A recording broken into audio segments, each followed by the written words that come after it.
le Mali est un pays d'immigration et d'émigration. Et justement, Monsieur le Président, Donc, vous êtes nous un sommes des en train rares... de discuter aujourd'hui avec la France Voilà. sur un sujet important dans le cadre du protocole d'accord.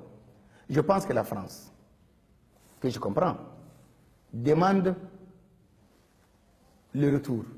Nous demandons la régularisation. Mais pendant longtemps, le thème s'est bâti sur l'arithmétique. J'ai dit que le flux migratoire n'est pas arithmétique.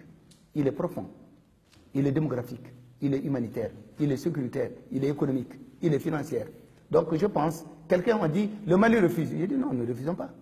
La France défend ses intérêts, nous défendons le nôtre. Nous sommes de très bons amis, c'est un partenaire privilégié, mais je pense qu'entre partenaires également, il n'est pas exclu que chacun défende les intérêts qui se sont bons. Ça veut dire quand même, Monsieur le Président, que vous trouvez pour le moment que le texte que vous propose la France à la signature ne vous convient pas? Non, non, le texte nous convient. Mais c'est la partie de la reconduction ne nous convient pas. Et nous avons pensé qu'il y a des gens qui sont en France depuis 10 ans. Il y a des gens qui ont travaillé en France depuis 8-9 ans, qui cotisent à la sécurité sociale, qui sont là et tout. Un beau matin, on ne peut pas les prendre et les renvoyer sans rien du tout. Nous avons pensé qu'il était bon qu'on sorte de l'arithmétique, qu'on discute entre amis, et c'est ce que nous avons commencé de faire. Et le jour où la France et nous entendrons, en prenant en considération ce que la France souhaite et ce que nous souhaitons, eh bien, je pense que ça nous posera aucun problème. Qu'est-ce qu'il faudrait, Monsieur le Président, pour que vous signiez cet accord sur l'immigration avec la France, puisque vous êtes l'un des rares chefs d'État africains à ne pas l'avoir fait? Mais je pense que, comme je vous l'ai dit, la divergence, ce sont ces deux points. Pour la France, on peut nous accorder un certain nombre de régularisations. Mais le nombre, je crois que ça doit être 1500 ou 1300. Et lorsque nous comptons, il y a combien de Maliens en France? Et il y a d'autres également qui sont là et qui ont travaillé depuis des années. Mais nous avons dit que le soja à la France est clair et nous l'avons répété aux Maliens.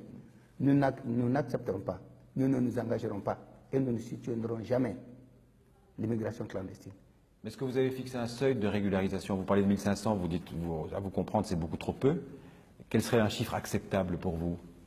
Mais je pense que nous n'avons pas... C'est pour cette raison que j'ai dit que je préfère sortir de l'arithmétique. Oui. Parce que d'abord, personne ne peut faire le point de ceux qui n'ont pas de papier. Oui, par définition. Voilà, par définition. Ouais. Alors, certains disent aussi qu'en fait, vous ne signez pas pour une raison plus politique, intérieure. Il y a tellement de Maliens ici qui dépendent de l'aide qu'envoient les Maliens de France à leurs familles, à leurs proches pour vivre, qu'en fait, vous ne voulez pas prendre le risque d'une impopularité en acceptant de signer ce texte. Non, non, je pense que cela n'est pas juste. J'ai le devoir et j'ai prêté serment pour sauvegarder les intérêts supérieurs de notre pays. Et je vous ai dit, pour nous, la diaspora, c'est 456 millions d'euros par an. Et je pense que c'est plus. Et peut-être 11% du produit intérieur brut de notre pays.